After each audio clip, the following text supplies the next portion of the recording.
तो फिर आचार्य जी आपको क्या लगता है कि बिकॉज बहुत सारी चीजें मुझे साइक्लिक दिखती हैं, जब आप हिस्ट्री देखते हैं साइक्लिक दिखती हैं आपको कि ये ऐसा हो चुका है पहले, देयर वर एक्सट्रीमिस्ट पहले भी, फिर उनका एक रेवोल्यूशन आया जब आम जनता उठी, जैसे ईरान में आप देख रहे हैं कि आम जनता उठती है and they protest against the government. तो ये आपको लगता है कि ये चीजों का भी एक साइक्लिक वापस आएगा व्हेन पीपल विल नाउ? ये साइकिल तो जब भी चलेगा तो वो दुख का ही होता है। जो भवचक्र होता है ना, तो ज्ञानियों ने कहा है कि उसमें तो दुख ही है। हमें तो कुछ ऐसा चाहिए कि वो चक्र टूट जाए। हम्म? अगर ऐसा होना है कि आप तथाकथित रूप से आधुनिक और लिबरल हो जाओगे बिना जाने स्वयं को, तो उस लिबरलिज्म के खिलाफ ऐसा विद्रोह उठाएगा कि जल्दी ही फिर आपको धार्मिक होना पड़ेगा। एक रिलीजियस रिवॉल्यूशन होगा और वो जो सारा लिबरल सिस्टम था उसको धराशायी कर देगा। और बिना स्वयं को जाने आप ये जो धार्मिक स्ट्रक्चर लेकर के आओगे, ये भी अंधा होगा। आत्मज्ञान के बिना में एक लिबरल स्ट्रक्चर भी अंधा होता है, और आत्मज्ञान के अभाव में एक धार्मिक स्ट्रक्चर भी अंधा होता है। तो जब ये धार्मिक स्ट्रक्चर अंधा है तो ये जुल्म करेगा और इसमें कई तरह की कमियां रहेंगी, तो जनता करके फिर इसके विरुद्ध भी क्रांति करके इसको गिरा देगी, और फिर क्या वापस आ जाएगा? एक लिबरल स्ट्रक्चर। और लिबरल स्ट्रक्चर भी अंधा होगा क्योंकि उसमें भी आत्मज्ञान नहीं है। तो ये चक्र दुख का है, ये तोड़ना होगा। या बिल्कुल। वास्तविक धर्म इस चक्र को तोड़ने में है। वास्तविक धर्म इस चक्र के भीतर नहीं है। इसीलिए मैं बार बार पहले आप ये कोई आप एग्जाम्पल दे सकते हैं कि जिसमें ये जो आप वास्तविक धर्म का एक पूरा सोसाइटी रही है, ये कभी एक साथ कभी रही है? मैं पूरे वर्ल्ड की बात नहीं कर रही हूँ, जस्ट इंडिया की बात करते हैं, इंडियन सब कॉन्टिनेंट। बड़ा मुश्किल है उदाहरण देना। बल्कि जो उदाहरण मौजूद है वो आपको थोड़ा चौंका देगा। आप कहोगे ये कैसा उदाहरण दे रहे हैं,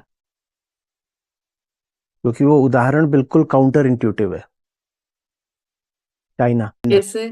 आज का चीन। अच्छा, आज का? आज का चीन। वाह, नेवर थॉट के ये होगा। ये कोई सोचेगा भी नहीं ना, क्योंकि चीन का संबंध हम धर्म से कभी लगाते ही नहीं। चीन में तो आधिकारिक तौर पर धर्म लगभग प्रतिबंधित है। आप वहां ओपनली अपना रिलीजन वगैरह लेकर के चलोगे तो सरकार आपको पसंद नहीं करेगी। पर सच्चे अर्थों में देखिए तो बहुत सारे ऐसे काम, सारे नहीं, मैं कोई नहीं कह रहा हूं कि चीन बिल्कुल इस समय एपिटमी है ट्रू रिलीजियोसिटी की, ये नहीं कह रहा हूं। और बहुत सारे ऐसे काम जो काफी हद तक सचमुच धार्मिक माने जाने चाहिए, वो तो चीन में ही हो रहे हैं। और चीन में इसलिए हो रहे हैं क्योंकि चीन ने नकली धर्म को प्रतिबंधित कर दिया है। वास्तविक धर्म आता ही तभी है जब नकली धर्म पहले तुम चुप रहो। ये लोक धर्म नहीं चलेगा। हम्म। ये आपकी दिल्ली है, उधर बीजिंग है। बीजिंग जितना आज दिल्ली प्रदूषित है, इतना ही बीजिंग प्रदूषित होता था। उन्होंने सब ठीक कर दिया। उन्होंने जितने भी कोल फायर्ड प्लांट्स थे वो बाहर निकाल दिए या बंद कर दिए। सारा डीजल बंद कर दिया। सारा जो पब्लिक ट्रांसपोर्ट सिस्टम था वो ईवी पे शिफ्ट कर दिया। जितने तरीके के काम कर रहे थे उन्होंने कर डाले, और 5 साल के भीतर उन्होंने बीजिंग बिल्कुल साफ कर दिया। हम्म। अब प्रकृति का नाश करना धार्मिक काम है या अधार्मिक? अधार्मिक आप मानते हो। तो प्रकृति की सहायता करना फिर क्या हुआ? तो चीन ने तो धार्मिक ही तो काम करा है ना। इसके विपरीत उदाहरण बहुत दिए जा सकते हैं। आप बहुत तरीकों से सिद्ध कर सकते हो कि चीन में बहुत काम अधर्म के हो रहे हैं, वो मैं मान लूंगा। पर एक मोटे तौर पर एक उदाहरण दे रहा हूं मैं चीन का, कि जहां जो कॉन्टिन्यूअस साइकिल होता है ना, कि एक तरफ आप मान लीजिए कोई इंटेलेक्चुअल रिवॉल्यूशन कर रहे हो और आप कह रहे हो कि ये पुरानी इलिबरल वैल्यूज नहीं चलेंगी, हम फ्रेंच रिवॉल्यूशन जैसा कुछ कर रहे हैं और लिबर्टी, इक्वलिटी, फ्रेटर्निटी लेकर के आ रहे हैं। एक और इस तरह की आप क्रांतियां कर रहे हो, एक और ईरानियन इस्लामिक रिवॉल्यूशन आप कर रहे हो जहां आप कह रहे हो कि ये सब नहीं चलेगा और यहाँ पर अब पूरे तरीके से शरिया के हिसाब से काम होगा, वो कर रहे। ये तो चक्र चलता ही रहेगा ना ऐसे ऐसे।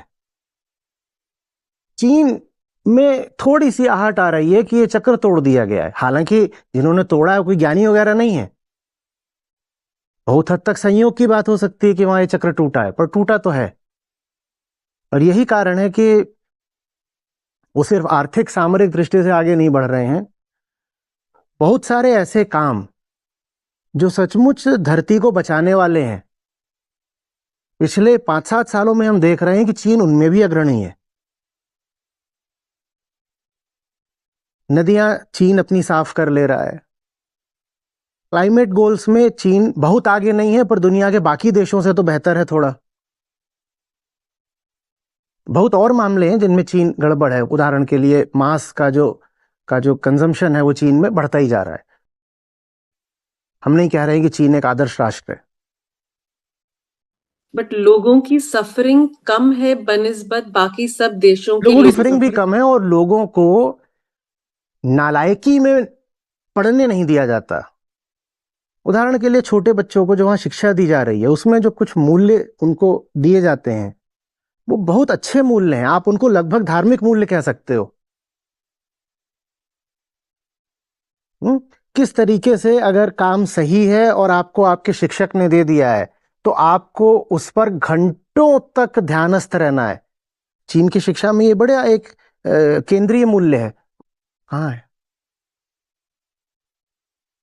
सस्ते मनोरंजन को चीन में सम्मान नहीं मिलता है, भारत में मिलता है। कोई छोटा मोटा स्कूल में भी फंक्शन हो जाए तो उसमें आप देखिए लड़के लड़कियों को, छोटे छोटे बच्चे होते हैं, उनको घाघरा चोली और ये सब करके सस्ते गानों पे नचाते हैं। ये आपको चीन में नहीं मिलेगा।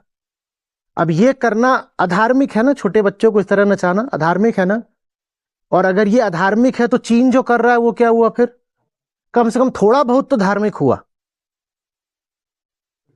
I think they learned there lesson. वो हाँ या फिर जब वो लोग अपना बहुत ज्यादा जब इंडिया से ही बहुत ज्यादा हाँ। हेरोइन या I think OPM, supply, OPM. OPM या ओपीएम जब बहुत ज्यादा सप्लाई होता था तो दे सॉ दैट, और वो लोग ने उस चीज के ऊपर रियली स्ट्रगल किया। और इज्जती जबरदस्त हुई थी। एक समय था जब चीन की जो पूरी एक पीढ़ी थी जी को जबरदस्ती ओपीएम की लत लगा दी गई थी, सिर्फ इसलिए ताकि ये ओपीएम है ये बिकती रहे। पैदा कहाँ की जाती थी? भारत में। बेची कहाँ जाती थी? वो बिकती रहे। तो इसके लिए चीन की पूरी एक पीढ़ी को नशेबाज बना दिया गया था। तो ये बड़ा ह्यूमिलिएशन रहा है जो उस देश ने सहा है। उसके बाद जापानियों ने आ करके बुरी तरह तोड़ा।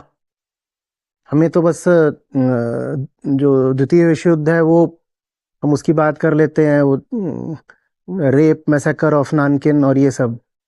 पर उसके पहले से भी चीन की बड़ी दुर्दशा रही। और फिर उन्होंने कहा कि नहीं, ये बर्दाश्त नहीं करना है, बदलना है, ये बदलना है।